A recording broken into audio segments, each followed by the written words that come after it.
এই বিবাহ হইতে আপনার আগে আগে জীবন পাইছেন না, কোনো স্ত্রীর কোনো মেয়ের উপর স্বামী মারা গেছে, কোনো পুরুষ ও স্ত্রী মারা গেছে, এরা আমি অবিবাহিত থাকতে সাপোর্ট করতে কেন?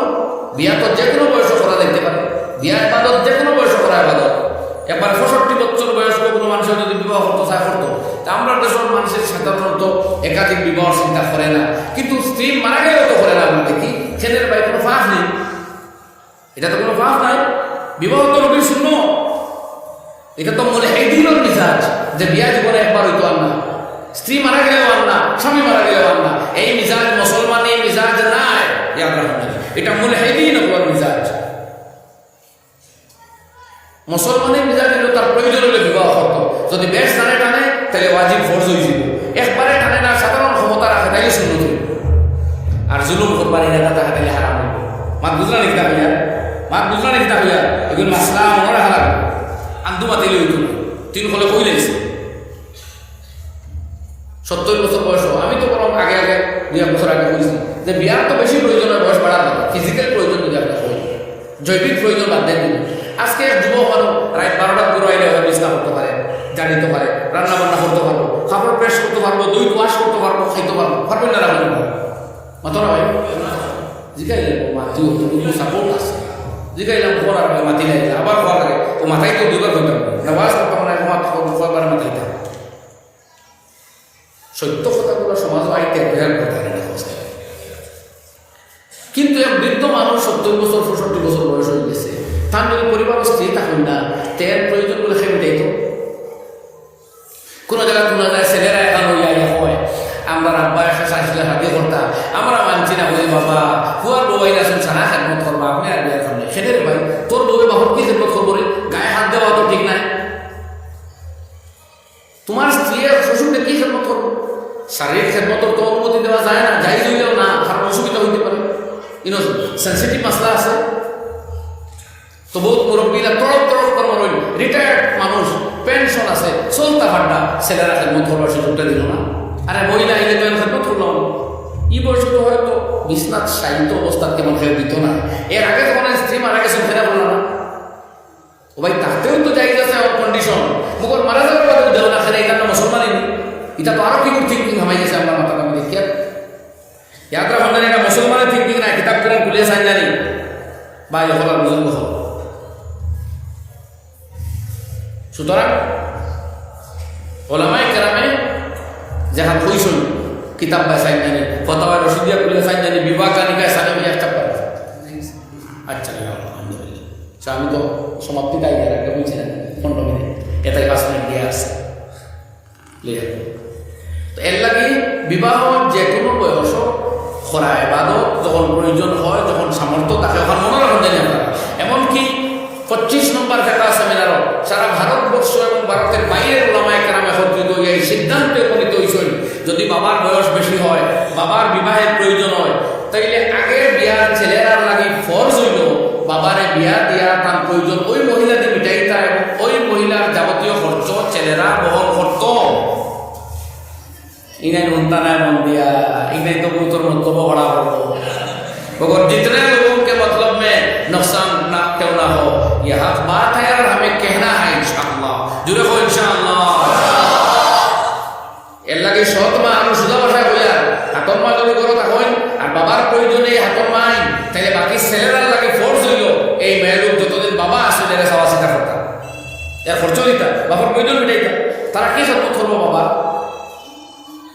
हाँ बाबा मारा गए যদি এই মেয়ের স্থান থেকে বড় মরুবত মহব্বত হইব, কিন্তু হক দিয়া বিদায় দিলেও যাই যাইবে, তবে সব হক দিতে হইব। অনেক মানুষের সম্পত্তির ভাগ হাতমায় নিব কি করে, বাপরে বিয়েও দিবি, বাপর সম্পত্তির তাকে হাতমায় বাড়তি বলি, ও বাপ তুমি বিশ্বাস সংকট করো মরো, মানুষ গেলে খুব সাফসফা রাখবো, আর মানুষ গেলে পুরো অবস্থা কি করবো, এটা কিটা করে না এগুলো মানুষ খুয়াইতে খালে খতম করাইতা। এখন কিলা কইতা ইমাম সাহেব দোয়া করুকা বাবা মরে দিতা, ও কইবা দোয়া করুকা আল্লাহ থানে বারাক দিতা নাইলে আমরা বারাক দিতা, ঠিক আছে। কোনো সময় খতবে ইউনুস তহি নবী নামর খতমে হইছে না, খতবে ঈসা, খতবে মুসা, হ্যাঁ খতবে মুহাম্মদ সাল্লাল্লাহু আলাইহি ওয়াসাল্লাম, সকলটা খতম বাদে কইছো খতবে আম্বিয়া, সকল নবীর নামে খতম, এটা বলে মোরক ভাই একমাত্র তার স্ত্রী বৃদ্ধ হইল, আমার স্বামী আর দোকান দিয়ে যেতে না হয়, কই কইবেন না হয় হইব না, হয় হইব না। তাহলে বাবার বিয়ে দেওয়া না খালি তুমি ও আর আমার আর সামনে যদি দাওয়াত দিও না, আমার কোনো অসুবিধা হইতো না। মগর মাত্র হয়ে গেলাম বিয়া করার কিতাবর বাসায় এলাকা নবী দিয়ে 52 বছর বয়স শাদী করছো, দুনিয়ার শিক্ষা দিয়া গেছেন যেই বয়স বিয়ার প্রয়োজন হলে বিয়া হোক, উম্মতরা হিকাই লাগে দুনিয়ার রাইছে, বুঝা গেছে না ভাই? হোক এটা মার কত বাইরা হলো না বলুন, আমি বারবার মাতি করি তা মাত্র আমি বহুত বছর রাখতেই মাঠে 10-12 বছর রাখতেই মাঠে আরো রাখতেই মারছি, আরো স্পষ্ট ভাষায় 10-12 বছর থেকে তখন তারা আসলাম না, আর এটা তো বাইরা ভিডিও হয়েছিল না। আর যে দুই সাইড তাহলে তখন নরম নরম তাহলে থাকবো মাঝে মাঝে দেখি এটা তো বাইরা করতে পারবেন না, স্ট্রং যে পার্টি হবে তা অল সময় থাকবে, তারা তারা লাইনে থাকবে। ঠিক আছে, তারা হয়তো চলতো হোক আল্লাহ তৌফিক দেন, আপনার হক মাতবার তৌফিক দেন, হক বুঝবার তৌফিক দেন, হক চলবার আর হক অনুযায়ী প্রতিষ্ঠিত থাকবার আমরা হক আল্লাহ তৌফিক দেন, হয় না? আমিন। হাদিস পড়েছিলাম দুইটা, তরজমা করবো একটা। হযরত উকবা ইবনে আমির রাদিয়াল্লাহু আনহু আয়াতুল রাব্বুল বলেছে বল হাফিজুন আলী হুদুদিল্লাহ, সব সময় কিন্তু আল্লাহর কথা শরীয়ত ও হদর ভিতরে আবার থাকবে, কোনো ক্ষেত্রে বাড়াবাড়ি হবে ও বিয়া লাগিয়া খানো উঠিয়া বেটা করে যে ফাঁস কিয়া ওইটা আবার আসদ্দুল হারাম সাইরাও যাবে আর আমি যাইছি না ওলা বিবাহ করলাম যে বাদর হাতে আগে স্ত্রী দেখতেও পারে না, একবার যায় না আমাকে ওরা ওইটা আরো গন্ডগোল আছে। আমি এটা যেতে আমাকে একটা সিঙ্গুল ম্যারেজের হাতে মারলাম, মানে স্ত্রীর অনুপস্থিতিতে স্বামীও বিয়া করতে পারে, স্বামী মারা গেলে স্ত্রীও বিয়া করতে পারে, কোনো অসুবিধা নেই, বাচ্চা ছোটাও তখন বিয়ার চাইতে পারে, কোনো এবাদত কোনো কোনো মাসিয়ত নাই, কোনো গুণা নাই। সেও যদি গুণা বুধ পায় তাহলে এই গুণাগার ও যদি কোথাও রসি দিয়া বিবাহ কানিকায় সানি নামক কদ্দায় ফেলে ধরনের হতে কিনা মারাত্মক সেন্টেন্স করেছে। যারা বিয়ারে খারাপ পায় এরা সম্বন্ধে দেখছো, এরা জনগণ তাদের কথা দেখছো।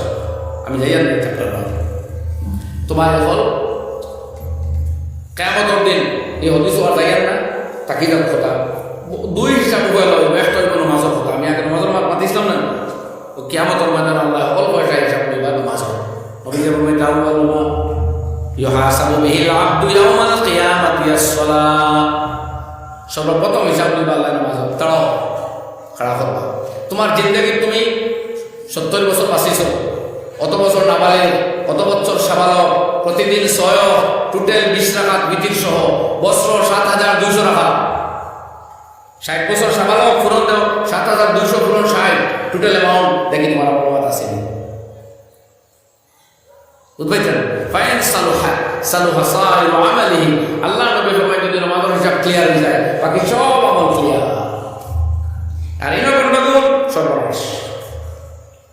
এলাকা 1 রাকাত ফরজ নামাজ অবশিষ্ট রাখিয়া কজা রাখি আমরা কেউ মরতাম না, হয় না ইনশাআল্লাহ। অর্থাৎ সারা নামাজ কজা আদায় করিয়া হইলেও আদায় করা রাখবো। এর লাগে যারা সময় গেছে কি মর কজা খিলা বলে যখন সময় পাই তখন খালি 2 ফোর সূর্য ডুবন্ত আর উঠন্ত 3 টাইম বাদে যে কোনো সময় কিতাব খিলা করতাম বলে আল্লাহ যত বজরের নামাজ উঠিছিল পয়লা কোনটা পড়িয়া, আল্লাহ যত জোরের নামাজ উঠিছিল পয়লা কোনটা পড়িয়া খালি ফরজ চাইদা, যত মাগরিব উঠিছিল ও পয়লা কোনটা, এর বাদে খুব পয়লা আগরটা গেলে কিন্তু বাদরটা পয়লা না, ওগু যাওয়ার বাদে ওগু পয়লা, ওগু যাওয়ার বাদে ওগু পয়লা, ওর শব্দ হইল ও নিয়ত হ্যাঁ। আর আরো এক হাদিস আল্লাহ নবী ফরমায় আউয়ালু মা ইউজা বিহি বাইনাল ইবাদি ইয়াউমাল কিয়ামাতি আদ-দিমা, কিয়ামতের দিন বান্দাদের মধ্যে সর্বপ্রথম যে বস্তুর হিসাব হবে সেটা হবে খুনাখুনি, মারামারি, মার্ডার। যদি কোনো মানুষে খুন করে, কোনো মানুষে যদি কোনো মানুষের রক্ত বহায়, কোনো মানুষে যদি কোনো মানুষের খুনাখুনি করে, মারামারি করে, লড়াই করে, কেতাল করে, কিয়ামতের দিন 2 আদালত বসবে, একটা দেওয়ানি আদালত, একটা ফৌজদারি আদালতের মধ্যে সর্বপ্রথম হিসাব হইব খুনাখুনি, মারামারির হিসাব। বুঝতে কথা? এর লাগে দুনিয়া যদি কোনো মানুষের আঘাত করে, একটা ডান্ডা মারে, কিয়ামতের দিন তার উপযুক্ত শাস্তি হওয়ার বাদে বিচার, বরং শরীয়তে কইছে, শরীয়ত তো বড় কঠোর। আল্লাহ রাব্বুল আলামিন ফরমায় মান কাতালা নাফসান যাকিয়াতাম বিগাইরি নাফসিন আও ফাসাদিন ফাকান্নামা কাতালান নাস জামিআ, যদি